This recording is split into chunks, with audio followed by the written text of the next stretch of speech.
Hello friends, आप सभी का स्वागत है अपने यूट्यूब चैनल एस फार्मा में। तो आप सभी कैसे हो? आई होप कि आप सभी ठीक ही होंगे। तो आज हम बात करेंगे ह्यूमन वैल्यू एंड एथिक्स की, जो कि आपको बी फार्म थर्ड सेमेस्टर में पढ़ना होता है।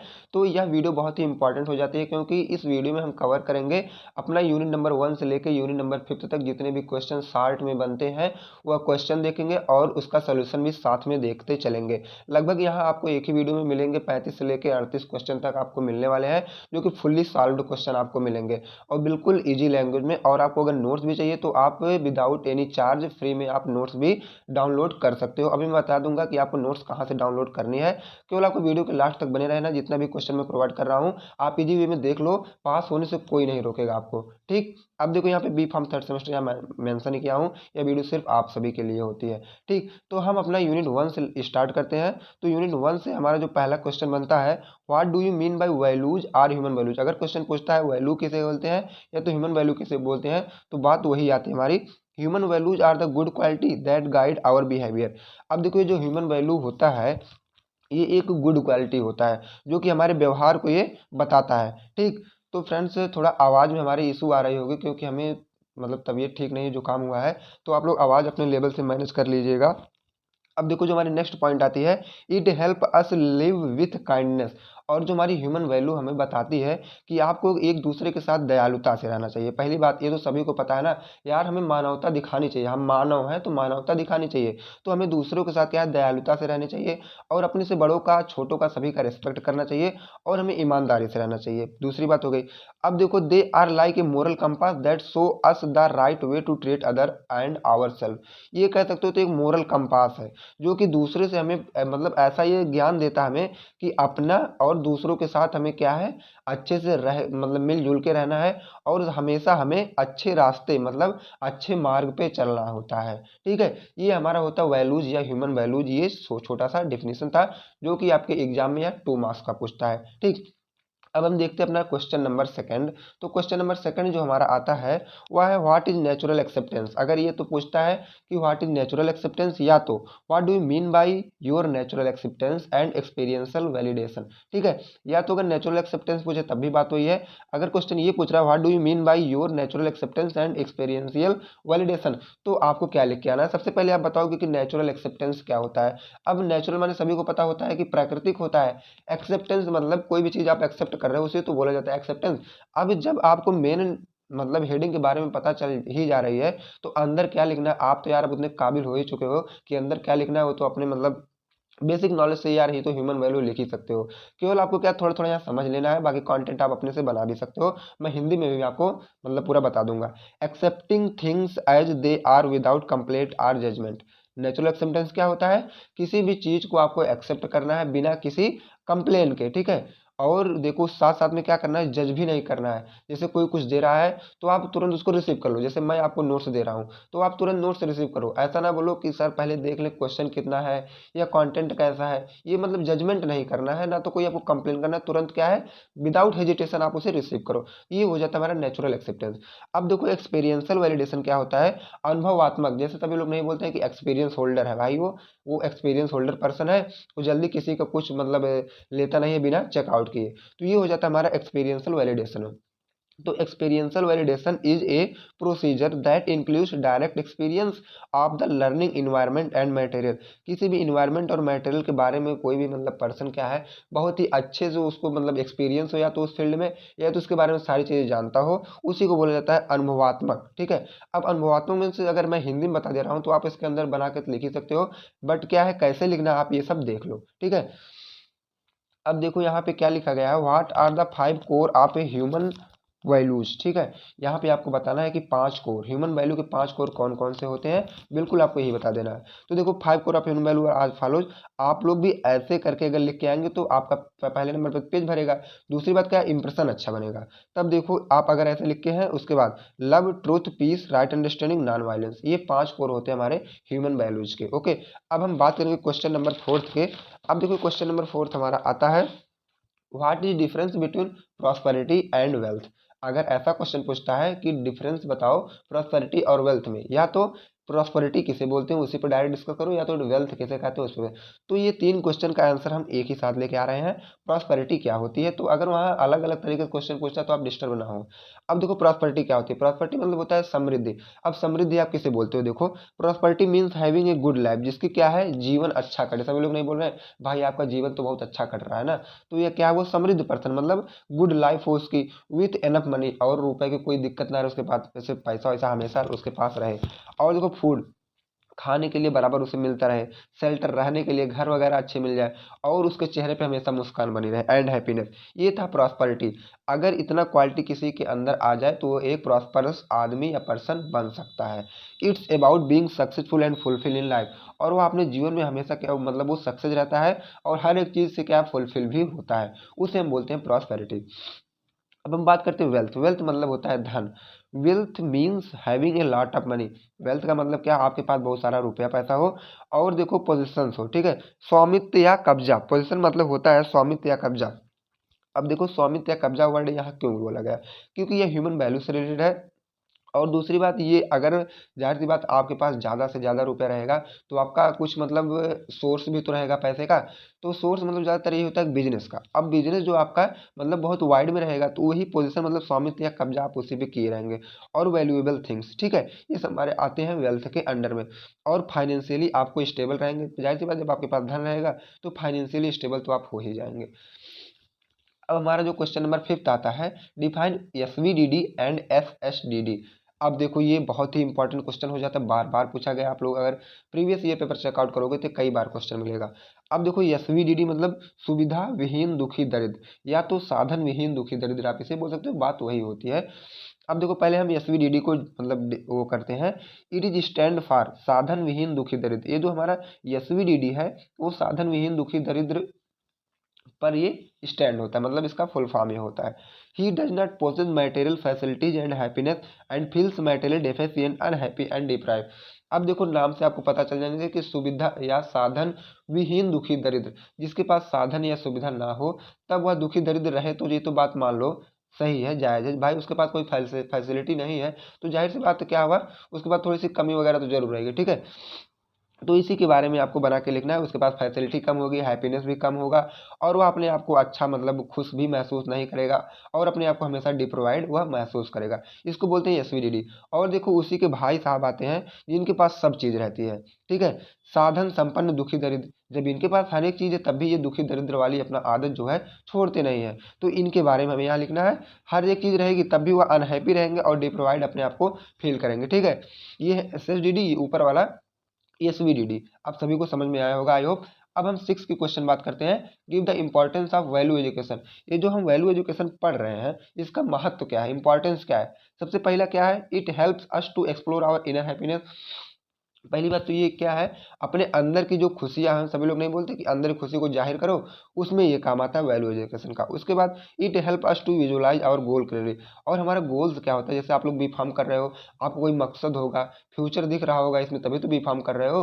तो वही बात है कि आप एक गोल फिक्स करो, या गोल विजुअलाइज करने में भी हेल्प करता है। It help us to build up strong relation, और यह एक दूसरे के साथ इंटर कनेक्शन भी अच्छा बनाने का काम करता है हमारा जो वैल्यू एजुकेशन है। अगर आप वैल्यू एजुकेशन या एजुकेशन अच्छे तरीके से लिए हैं तो आप कह सकते हो तो एकदम फुलफिल हो, ठीक है। जैसे स्ट्रांग रिलेशन भी कर सकते हो, गोल क्लियर भी अपना कर सकते हो, और इंटरनल जो खुशी आपकी वह भी एक मेंटेन ही रहेगी। अब हम बात करेंगे नेक्स्ट क्वेश्चन, क्वेश्चन नंबर 7 हमारा आता है कि सेल्फ एक्सप्लोरेशन। आप अपने आप को कैसे मतलब एक्सप्लोर कर सकते हो, ये तो सभी लोग कर सकते हो ना, लेकिन देखो कंटेंट लिख के क्या आना है। हिंदी में सबके दिमाग में हर एक चीज़ चलेगा, लेकिन आपको लिखना क्या कंटेंट, ये देख लो। It is a process of dialogue between what we are, आप क्या है, and what we really want to be, और आप वास्तव में चाहते क्या है, ठीक है। ये तो हो गया सेल्फ एक्सप्लोरेशन का पहला पॉइंट। और दूसरा ये होता है getting to know your self better. हमें क्या है, अपने आप को एकदम बेटर मतलब समझ लेना चाहिए। अंडरस्टैंडिंग योर थॉट्स, अपने जो मतलब थॉट, अपनी भावनाओं को समझो, फीलिंग, अपनी फीलिंग को समझो, और एक दूसरे के साथ और अपने बॉडी के साथ आप कैसा बिहेवियर कर रहे हो, ये ही सब होता है हमारा सेल्फ एक्सप्लोरेशन। मतलब अपने बारे में लिखना है आपको यहाँ, ठीक है। ये मैं नहीं कह रहा हूँ कि यही कंटेंट लिखो, इससे रिलेटेड भी अगर आप पेपर में लिख के आओ तो बिल्कुल अच्छा नंबर आपका मिलेगा। ये कोई मायने नहीं रखता कि आप यही कंटेंट लिख के आओ। उसके बाद देखो क्या है happiness. What is happiness, sorry friends, unhappiness. अब देखो हैप्पीनेस मतलब खुशियाँ, खुशी या खुशियाँ सभी को पता होगा, लेकिन अनहैप्पीनेस, अब जो कोई सैड रहता है ना, आजकल सैड वाला कंडीशन बहुत ज़्यादा चलता है, तो सभी लोग सैड हो जाते हैं। अब देखो वो होता क्या है, फीलिंग सैड। इसके अनहैप्पीनेस में सभी लोग क्या है, सैड मतलब फील करेंगे, दिमाग अपसेट रहेगा और डिसकॉन्टेंट विथ योर लाइफ, और अपने मतलब जो उनका जीवन चल रहा होता है वो अपने लाइफ से बहुत एग्री नहीं होते हैं। यार ऐसा मतलब ऐसा बोलेंगे, यार मेरा जो लाइफ है बहुत बोरिंग सा फील हो रहा है, ये सब बोलते हैं ना, आपके फ्रेंड वगैरह बोलते होंगे, आपके साथ जो रहते हैं, सिचुएशन इमोशन ये सब क्या उनका थोड़ा डिसबैलेंस हो जाता है। It's a feeling of not being satisfy or fulfilled, अपने आप को बहुत सेटिस्फाई नहीं, मतलब फील वो सेटिस्फाई नहीं कर पाते हैं, और वो ऐसा लगेगा कि वह फुलफिल्ड भी नहीं है। जैसे आप सुबह खाना खाए, शाम दोपहर सब खाना खा रहे हो, और वही जो एक अनहैप्पीनेस वाला रहेगा वो नहीं खाएगा, अपने आप को फुलफिल कर ही नहीं पाएगा। ठीक है, तो हमारी यूनिट नंबर फर्स्ट से टोटल 8 क्वेश्चन निकले थे। अब हम सेकंड यूनिट की बात करेंगे, तो नाइन्थ पे चलते हैं। What do you mean bye संयम। अब देखो संयम, संयम मतलब होता है सेल्फ रेगुलेशन, या अपने आप पर काबू करो। सभी लोग नहीं बोलते कि यार अपने आप पे काबू करो, सेल्फ कंट्रोल करो, जिसे मोटिवेट नहीं करते हैं बाबू अपने आप सेल्फ कंट्रोल करो, तो वही हमारा संयम होता है। संयम also known as self regulation और सेल्फ कंट्रोल। संयम मतलब क्या होता है, सेल्फ रेगुलेशन या self control, which is ability to manage your thoughts. ये ऐसी एबिलिटी रखता है कि आप अपने सोच विचार को अपने अंडर में रखो, मतलब मैनेज करो, आपकी जो फीलिंग है उसको भी अपने अंडर में रखो। Action in balance and wise way. अब देखो सभी लोग नहीं ये भी बोलते हैं ना कि होश में आके जोश ना खोआओ, ठीक है, मतलब जोश ना गवाओ। अब ऐसा होता है कि हमें अपने बॉडी को एक कंट्रोल में रखना चाहता है, बैलेंस बना के रखना होता है, ठीक है, फ्यूचर को देख के चलना होता है, ये हमारा होता है संयम। What do you mean by सुख एंड सुविधा। अब देखो ये आ गया सुख और सुविधा। सुख और सुविधा में क्या डिफरेंस है, या सुख और सुविधा हम बोलते कैसे हैं। सुख is also called as happiness. अब देखो जो सुखी पर्सन रहेगा वो बहुत खुश रहेगा, पहली बात। हैप्पीनेस मतलब वो पूरी उसके अंदर मतलब इंटरनल खुशी और बाहर खुशी दोनों भी, मतलब अपने लाइफ में पूरा इंजॉय भी करेगा, और अपने आप को कंफर्ट भी फील करेगा, और अपने आप को शांति भी महसूस करेगा। It's a state physically mentally and emotionally है फुलफिल्ड। तो फिजिकली भी स्वस्थ, मेंटली भी स्वस्थ, इमोशनली भी स्वस्थ, मतलब पूरी उसकी फुलफिल्ड, जो भी उसकी ज़रूरतें हैं टोटली पूरी हुई हैं, तभी तो वह सुखी पर्सन हुआ, नहीं तो वह सुखी नहीं होता। ठीक है, अब हम बात करेंगे सुविधा की। अब देखो सुविधा क्या होती है, कन्वेंस, कंफर्ट और ईज। इट रेफर्स, देखो सुविधा मतलब क्या होता है, कन्वेंस हो, कंफर्ट हो, अपने को कंफर्ट फील करे, ईज फील करे, ये सब हमारे होते हैं सुविधा में आएंगे। It refers to something that make life simpler, more comfortable और मोर इंजॉयबल। अब देखो सुविधा, आप अगर आपको हर एक सुविधा प्रोवाइड की जा रही है तो आपका जीवन जाहिर सी बात है एक साधारण जीवन रहेगा, अच्छा से काट लेंगे आप, कंफर्टेबल महसूस करेंगे और हमेशा खुश रहेंगे। ये होता है हमारा सुविधा। ओके फ्रेंड, अब हम बात करते हैं नेक्स्ट वाले का। अब देखो जो हमारा नेक्स्ट क्वेश्चन आता है वह है क्वेश्चन नंबर 11। यह अलग टाइप का क्वेश्चन देखो, बट ये पूछा गया है। कैन, ये जो दिख रहे हो ना, ये सिंबल बना है सिग्मा वाला, DTE activities of self be definite, give name to both definite indefinite state of activities in self. आपको केवल दो लिखना है। अब यहाँ देखो यस, ये जो स्टेटमेंट लिखा गया है, हाँ ये लिखा गया है, yes sigma DTE activities of self is definite. अब देखो उसके बाद डिफिनिट स्टेट ऑफ एक्टिविटी में क्या होगा, स्वतंत्रता, ठीक है, और इनडिफिनिट स्टेट ऑफ एक्टिविटी में क्या होगा, परतंत्रता। आपको केवल दो ही कॉन्सेप्ट क्लियर रखना है, एक स्वतंत्रता, एक परतंत्रता। अगर इस तरह का क्वेश्चन आता है 2 मार्क्स में, तो आप स्वतंत्रता परतंत्रता अगर लिख के आ रहे हैं तब भी आपका बिल्कुल अच्छा नंबर आएगा। बाकी ये सब अगर थोड़ा आप जानकार तो है ही, थोड़ा बना हुआ कर अपने आप से कुछ उसमें ऐड करके लिख दीजिएगा। अब हम देखिए क्वेश्चन नंबर 12 की बात कर रहे हैं। Differentiate between the activities of self and body on any two grounds. अब देखो दो ग्राउंड्स को आपको लेना है और सेल्फ और बॉडी में दो में अंतर बताना है। अब हम क्या कर रहे हैं, एक्टिविटीज के अकॉर्डिंग कर रहे हैं। तो देखो आई मतलब आप या हम, सेल्फ, ठीक है, तो सोचने का काम करते हैं। देखो सॉरी फ्रेंड्स, ये डिजायर मतलब क्या, आपकी इच्छा क्या है और आप सोच क्या रहे हो, ठीक है। नोइंग मतलब किसी भी चीज़ को आपको जानने का इच्छुक हो, और एज्यूमिंग किसी भी चीज़ को आप एनालिसिस कर रहे हो, रिकॉग्नाइज कर रहे हो, और उसकी फुलफिलिंग कैसे आपके लाइफ में हो रही है उसको आपको करना है, ये हमारी बॉडी करती है। सॉरी फ्रेंड्स, ये हम, हमारे जो मन दिमाग ये सब चलते हैं ये करते हैं। बाकी जो हमारी बॉडी का काम कर क्या है, ब्रीथिंग करेगी, हार्ट बीट, ये सभी को पता होगा, रिकॉग्नाइजिंग, फुलफिलिंग, ये सब हमारी बॉडी का काम होता है, ठीक है। अब हम नेक्स्ट क्वेश्चन, क्वेश्चन नंबर 13 देख लेते हैं। What are the 4 level of living. देखो लिविंग के 4 लेवल होते हैं, और वह कौन कौन से होते हैं, एक माई सेल्फ, एक फैमिली, एक सोसाइटी, एक नेचर। अपने आप में आप कैसे रहते हो, अपने फैमिली में कैसे रहते हो, और समाज में कैसे रहते हो, और नेचर के साथ आप कैसे रहते हो। इस समय क्या है, सभी लोग नेचर के साथ मतलब अच्छे से नहीं रह रहे हैं। सभी लोग देखो पेड़ वगैरह काट रहे हैं ना लगातार, तो ये नेचर के साथ सभी लोग अच्छे से इस समय नहीं है। बाकी और तो सभी लोग हैं ही। अब देखो इंजॉयर, इंजॉयर कौन होता है यार, इंजॉय करने वाला कौन होता है। अब देखो हम लोग ये भी देख लेते हैं। The enjoyer is the one who enjoy. पहली बात तो जो इंजॉय रहेगा वो इंजॉय करेगा। And is also known as the भोक्ता। और यह कह रहे थे भोक्ता, भोक्ता मतलब ये सुख भोग रहा है, सुख भोग रहा है। सुख मतलब जब वह इंजॉय कर रहा है तो जाहिर सी बात उसको सुख मतलब प्रोवाइड हो रहा है, और उसी सुख को वह भोग कर रहा है। When an action is carried out, the self is the one who enjoyed। वह ऐसा अपना एक्शन करता है कि अपने आप को एकदम पूरा इंजॉयमेंट में पूरा एकदम लगा रहता है। ठीक है, इसी को हम बोलते हैं इंजॉयर। आप भी एक इंजॉयर बन सकते हो, मतलब सभी लोग एक इंजॉयर बन सकते हैं। अब देखो हम बात करेंगे यूनिट नंबर 3 की, तो जो हमारी यूनिट नंबर 2 थोड़ी सी छोटी थी और क्वेश्चन कम उसमें वहां से पुटअप होते थे।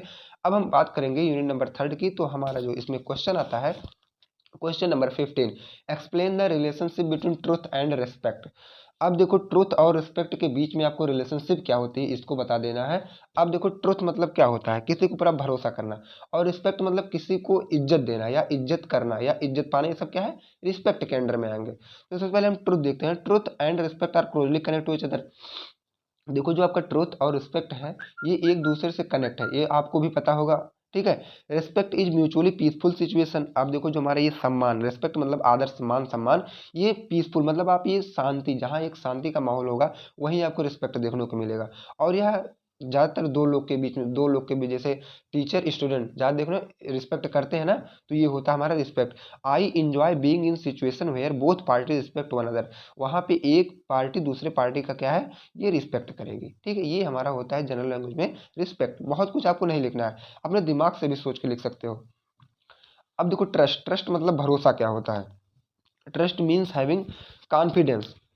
सबसे पहले क्या करना है, आपको कॉन्फिडेंस रखना है।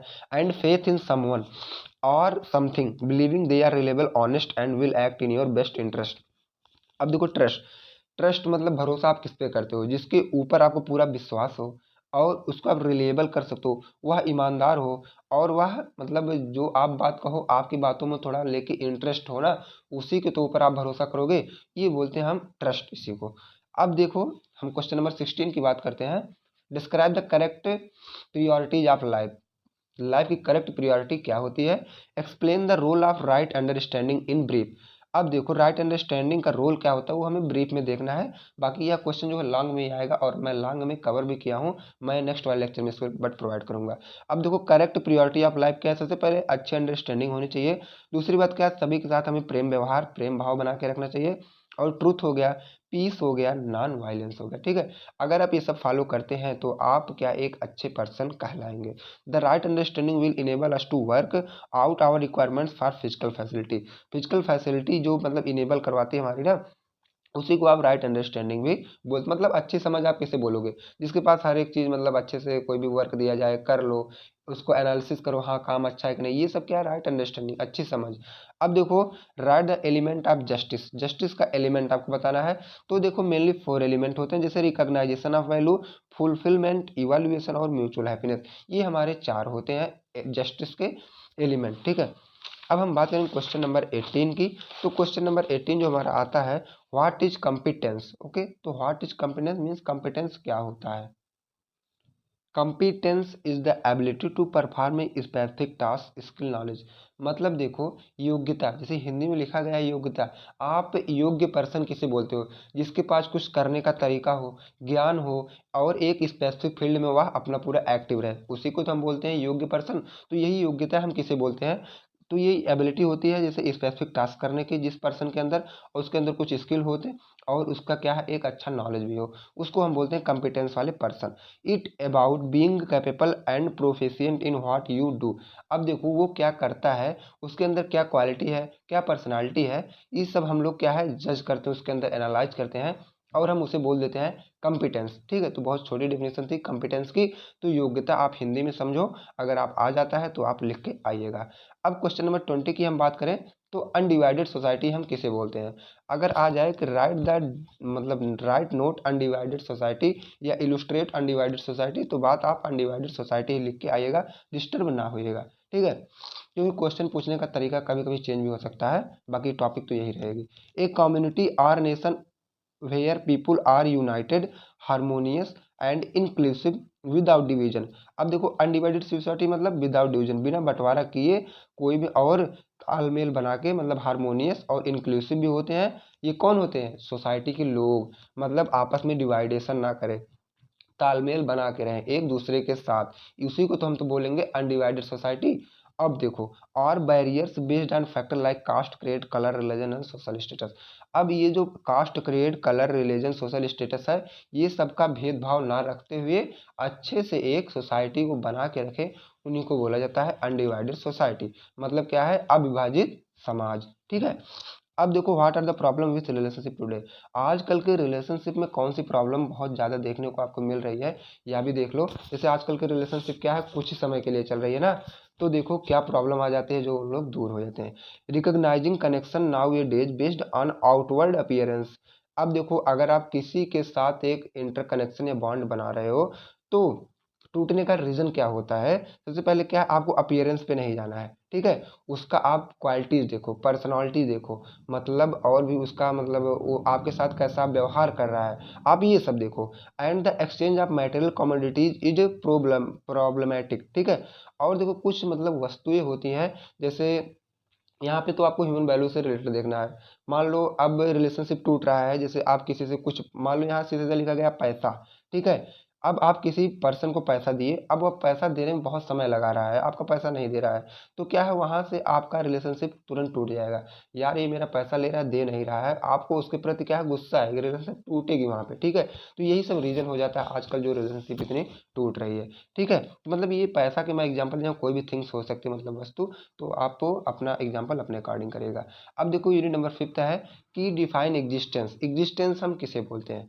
अब देखो, यहाँ पे लिखा गया existence, understanding the self is knowledge of self. अब देखो, सबसे पहले आपको अपने बारे में सोचना है, दिस इज नोन एज जीवन ज्ञान। और जब आप अपने बारे में सोचते हो, उसे आप बोलो क्या? जीवन ज्ञान।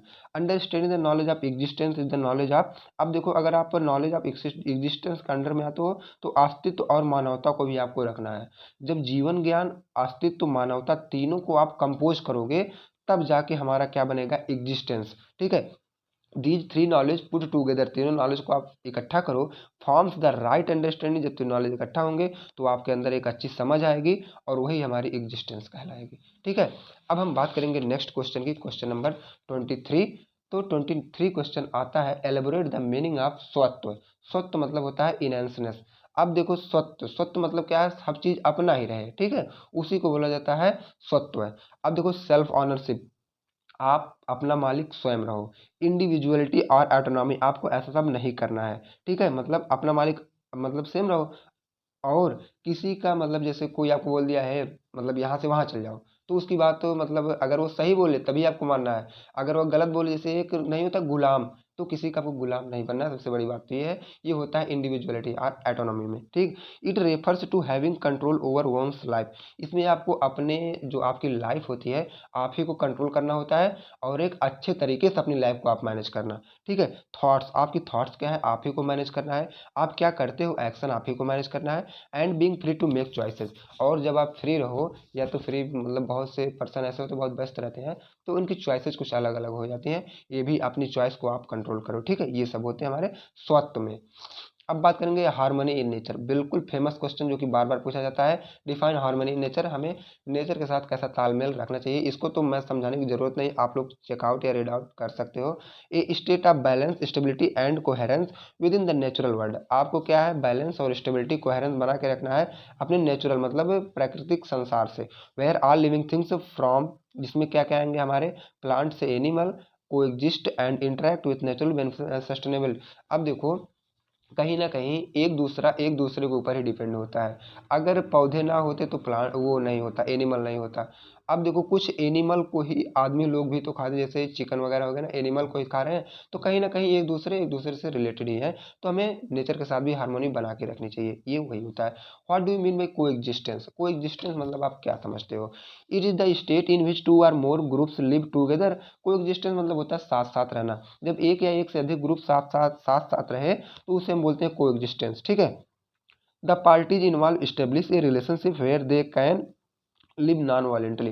साथ साथ रहे और कोई विरोध गुस्सा ना करे। ठीक है। ऐसा ना हो कि साथ साथ है, उधर उसकी बुराई कर रहा है, उधर वो उसकी बुराई कर रहा है, ये सब नहीं। नॉन वायलेंटली हमें रहना। ठीक है। अब देखो गिव 4 आर्डर ऑफ नेचर, वो जो मतलब नेचर के 4 आर्डर आपको लिखना है, जैसे मटेरियल आर्डर, प्लांट या बायो आर्डर, एनिमल आर्डर और ह्यूमन आर्डर। ये भी मोस्ट इंपॉर्टेंट क्वेश्चन है, ये 4 आर्डर बिल्कुल आप लोग याद कर लीजिए। ये लॉन्ग में भी आता है, मैं लॉन्ग में इसको कवर किया हूँ, इसी को एक एक को एक्सप्लेन करना होता है, ठीक है। अब हम देखते हैं अपना नेक्स्ट क्वेश्चन। तो नेक्स्ट क्वेश्चन हमारा था what is holistic technology. Holistic technology बिल्कुल आसान, ये समझ लो, अपने दिमाग में ये सेट करो कि एक टेक्नोलॉजी के बेस पे हमें चलना होता है। बाय हॉलिस्टिक अप्रोच के through we mean the processes and technology aided by must be compatible with nature. अब देखो नेचर के साथ मतलब बहुत सी टेक्नोलॉजियाँ निकल रही है ना, कि मतलब जैसे सरकार या गवर्नमेंट एक नियम लगाती है, पेड़ बचाओ ऐसा स्लोगन वगैरह देती है ना, ये सब होती है holistic technology. It include social, environmental and economic factor, इसमें सोशल, इन्वायरमेंटल और इकोनॉमिक फैक्टर भी इंक्लूड ही होते हैं, ठीक है। तो इसे हम बोलते हैं हॉलिस्टिक टेक्नोलॉजी। और इसमें एक अच्छा आप एग्जांपल ये लिख के आएगा कि पेड़ लगाओ पानी दो, ठीक है। ये सब आप स्लोगन लिख के आ सकते हो, ठीक है, क्योंकि ये नेचर के बारे में टेक्नोलॉजी आपको लिखनी होती है। अब हम बात करेंगे यूनिट नंबर 5 के। अगर आपको देखो नोट्स अगर चाहिए तो टेलीग्राम ग्रुप को ज्वाइन कर लो, फ्री में नोट्स आप डाउनलोड कर सकते हो। अब हम बात करेंगे यूनिट नंबर 5 के, what do you mean bye ethics and universal human value. अब देखो यह भी बहुत बिल्कुल इंपॉर्टेंट और मोस्ट और पॉपुलर क्वेश्चन है कि आप इथिक्स से क्या समझते हो और यूनिवर्सल ह्यूमन वैल्यू क्या होती है। तो देखो इथिक्स सबसे पहले क्या होता है, a set of moral principle that guide how we behave and make decision. ये क्या है, एक सेटअप होता है, और ये सेटअप किसके लिए बनाया गया, एक आदमी के लिए। और आदमी के लिए क्यों बनाया गया है, कि वह दूसरे से व्यवहार कैसा कर रहा है और वह डिसीजन कैसा ले रहा है, कहीं गलत डिसीजन तो नहीं ले रहा है। Helping us to distinguish right from wrong, और यह देखो मतलब जानकारी भी प्रोवाइड करता है कि क्या सही है क्या गलत है। And to do what is good and fair for other and for society, और क्या अपने पक्ष या हक में होना चाहिए और क्या हमारे समाज के हक में होना चाहिए, ये सब बताता है हमारा एथिक्स। अब हम बात करेंगे यूनिवर्सल ह्यूमन वैल्यू की। तो यूनिवर्सल ह्यूमन वैल्यू ये होता क्या है, basic principle and qualities that are important and value by people.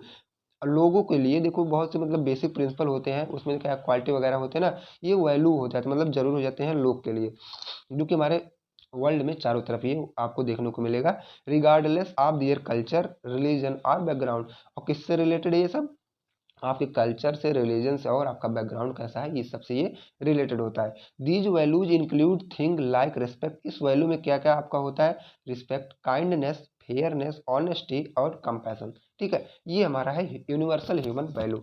अब देखो आर्टिस्टिक वैल्यू, कभी कभी डिफरेंस ये पूछता है, हॉलिस्टिक टेक्नोलॉजी और आर्टिस्टिक वैल्यू में आप डिफरेंस बताओ। तो हॉलिस्टिक टेक्नोलॉजी आप ऊपर पढ़ लिए, यहाँ आर्टिस्टिक वैल्यू भी देख लो। अगर ऐसा दोनों क्वेश्चन मर्ज करके आता है तो आप बिल्कुल आसान से लिख लोगे। The qualities and principle that make a work of art meaningful, beautiful and effectful such is. अब देखो आर्टिस्टिक वैल्यू क्या है, सभी लोग नहीं बोलते यार आप तो कलाकार हो, तो कलाकार मतलब एक टेक्नोलॉजी का यूज करके आपको कलाकारी करनी है, सबसे अलग करना है, ठीक है, अलग इम्पैक्ट उस पर जाए, अलग उसका मीनिंग निकले और बहुत ही ब्यूटीफुल आपको देखने को मिले, और उसमें आपकी क्रिएटिविटी कुछ अच्छी रहे, ओरिजिनलिटी भी रहे, और कोई उसको देखते ही इमेजिन कर ले, ठीक है। और इमोशनल एक्सप्रेशन आप ऐसा एक फिगर बनाओ कि इमोशनल एक्सप्रेशन भी वहाँ पे आ जाए और एनेस्थेटिक अपील भी वहाँ पे आपकी होने लगे, इसी को हम बोलते हैं आर्टिस्टिक वैल्यू। अब हम बात करेंगे नेक्स्ट क्वेश्चन, क्वेश्चन नंबर 30 की, what do understand by Swaraj. अब देखो ये जो स्वराज्य है, ये आप क्लास 10th में हिस्ट्री पढ़े रहे होंगे ना, वहाँ पे एक स्वराज्य मिला होगा, तो अपना राज वाला था, लेकिन यहाँ ये ह्यूमन वैल्यू से रिलेटेड स्वराज है, आप गलती से भी वो वाला स्वराज ना पढ़िएगा, ये देखो अलग होता है। आवर सराउंडिंग इंक्लूड, जैसे एयर है, वाटर है, स्पेस, प्लांट, एनिमल, ये सब हमारे स्वराज्य वाले होते हैं, ठीक है। द टोटल एग्जिस्टेंस है टूगेदरनेस, जब ये सब साथ में रहते हैं, मतलब आपस में साथ साथ रहते हैं, तब अपना ये बना लेते हैं एक स्वराज्य, मतलब अपना राज अब कोई आएगा नहीं यहाँ पे। This togetherness is organized manner where every individual serves as function, और सभी का अलग अलग फंक्शन होता है, एयर का अलग, वाटर का अलग, स्पेस, प्लांट, सभी का अलग अलग होता है। And is ready to help, और ये हमेशा क्या है, हमारा हेल्प करने के लिए रेडी होते हैं, और भी लोग का ये हेल्प करते हैं, उन्हें हम बोलते हैं स्वराज्य। As the related human value, ठीक है, ये ह्यूमन वैल्यू के अकॉर्डिंग ये स्वराज है, बाकी एक हिस्ट्री वाला आपका वो अलग होता है।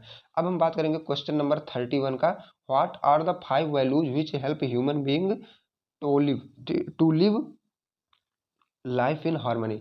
तो पहला क्या है, लव है, केयर है, ट्रस्ट, रिस्पॉन्सिबिलिटी और जस्टिस, ये 5 आपको लिख के आना है। अगर 7 नंबर का पूछता है तो आप लव को थोड़ा सा डिफाइन कर दो, केयर को, ट्रूथ को, रिस्पॉन्सिबिलिटी को, जस्टिस को। वैसे भी आप दिक्कत ना लो, नेक्स्ट वाली वीडियो में लॉन्ग भी कवर किया हूँ। अब देखो मैं अलग बात कर रहा हूँ, क्वेश्चन नंबर 32 का, list some unethical practices which are prevalent in today's world. अब देखो टूडे वर्ल्ड की बात आ गई, जैसे कि करप्शन है, और देखो miss appropriation of funds and tax decision, hunger, poverty, illiteracy, endangering the health and public safety. ये सब देखो इस समय क्या है, मतलब भूखमरी वगैरह है, गरीबी वगैरह, इलिटरेसी है, ठीक है, और हेल्थ में इशू वगैरह है, पब्लिक सेफ्टी नहीं हो पा रही, ये सब क्या है, मतलब अनएथिकल प्रैक्टिसेज हमारी होती हैं। अब हम नेक्स्ट क्वेश्चन की बात करेंगे, briefly explain utility value. Utility value को आपको एक्सप्लेन करना है। तो utility value is the participation of body is ensuring the rule of physical facility of nature. हमें अपने नेचर के साथ क्या फिजिकल फैसिलिटी हम उसे क्या प्रोवाइड कर रहे हैं, वो कैसे हमें प्रोटेक्ट कर रहा है, और providing means for the body, और वो हमारे बॉडी के लिए क्या प्रोवाइड कर रहा है, इसे हम बोलते हैं यूटिलिटी वैल्यू। ओके फ्रेंड्स, ये जो हमारा 33 क्वेश्चन था, ये यूनिट नंबर 1 से लेकर 5 तक जितने भी 60 क्वेश्चन बनने लायक थे, मैं सभी क्वेश्चन बना के आपको सोल्यूशन भी प्रोवाइड कर दिया हूँ। अब आप फ्री माइंड से अपना एग्जाम दे सकते हैं। बेस्ट ऑफ लक आप सभी के लिए। अगर आप चैनल पर नए हैं तो चैनल को सब्सक्राइब कर दो और उन फ्रेंड्स को भी शेयर करो ताकि वह भी इसका फ़ायदा ले सके। और फ्री में मैं नोट्स यहाँ प्रोवाइड कर रहा हूँ, आपको कोई टेलीग्राम ग्रुप को ज्वाइन कर लेना है। नेक्स्ट वाली वीडियो मैं जब भी लेके आऊँगा तो मैं आपको लॉन्ग इंपॉर्टेंट क्वेश्चन भी कवर करा रहा हूँ, ठीक है। यहाँ जैसा कि आप लोग सैंपल के टाइप से आप देख सकते हैं। तो मिलते हैं फ्रेंड्स नेक्स्ट वीडियो में। ओके।